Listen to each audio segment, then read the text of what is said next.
Olá, sou o pastor Sidney Isaías e hoje vamos meditar no Evangelho segundo escreveu Mateus, capítulo 16, versículo de número 24. Então Jesus declarou aos seus discípulos o seguinte: se alguém deseja seguir-me, negue-se a si mesmo, tome a sua cruz e me acompanhe. Amados, quem já não teve dificuldade de entender as palavras de Jesus escritas no Evangelho de Mateus, capítulo de número 16, versículo 24? A maioria de nós até entende o que significa negar a si mesmo. Talvez isso seja um tanto ou um pouco claro, mas o que seria tomar a cruz? Essas palavras de Jesus é uma das mais desafiadoras a todos que desejam ser discípulos dele. E essas palavras acontecem logo após um problema com o apóstolo Pedro. Jesus estava começando a mostrar mais claramente aos discípulos o seu ministério, o ministério futuro que viria, e dizendo que sofreria, morreria e que ressuscitaria, versículo 21. Mas Pedro reprovou essas falas de Cristo. E reprovando, ele estava tentando convencer Jesus de que não precisaria acontecer assim. Jesus então, querido, repreende a Pedro de forma severa, mostrando que Pedro tinha deixado o diabo usá-lo para tentar desviá-lo de sua missão. E é justamente depois disso que Jesus diz a seus discípulos: se alguém quer vir após mim, a si mesmo se negue. Tome a sua cruz e siga-me. Vamos dividir em partes este versículo. A parte A, Jesus diz: se alguém quer vir após mim. Na realidade, Jesus está claramente identificando aqueles que de alguma forma simpatizam com sua mensagem. Pessoas que o seguiam por algum motivo.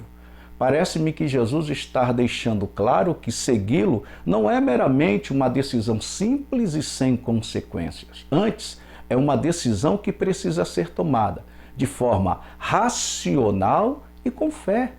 Amados, a parte B do versículo, Jesus diz: a si mesmo se negue.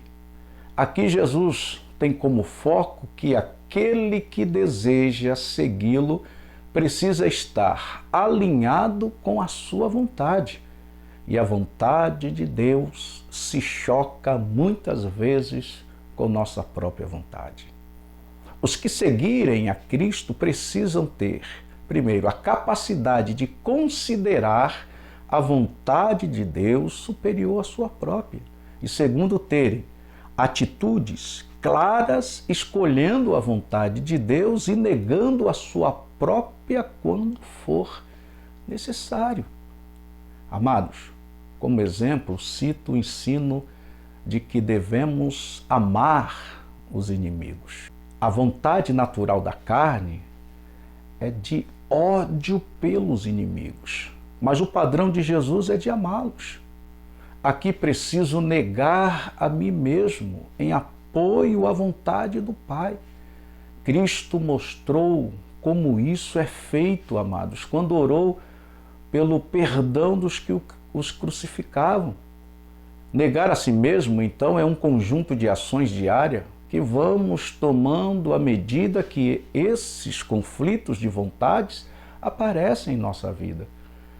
A parte C é: tome a sua cruz. O significado do tome a sua cruz está intimamente ligado ao negar-se a si mesmo. Em primeiro lugar, nosso Senhor ensina que é preciso negar-se a si mesmo. E em segundo lugar, ele ensina que é preciso tomar a cruz.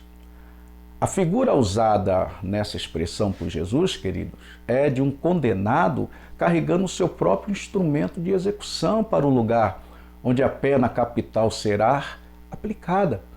Essa era o costume daquela época. E foi assim também com o nosso Senhor a caminho do Gólgota, ou do Calvário, João capítulo 19, versículo número 17. No entanto, querido, a grande diferença entre o condenado e o discípulo de Jesus é que o condenado faz isso forçadamente, E se tivesse uma única oportunidade, ele correria o mais depressa que pudesse para longe. Enquanto seguidor de Cristo, faz isso voluntariamente. O discípulo verdadeiro não deseja fugir, não deseja correr para longe. Ele deseja apenas combater o bom combate, amados. Tomar a cruz significa aceitar irremediavelmente a aflição, a dor, a vergonha e a perseguição por amor a Cristo e ao seu Evangelho. Que Deus abençoe. Até o nosso próximo encontro, se assim Deus permitir.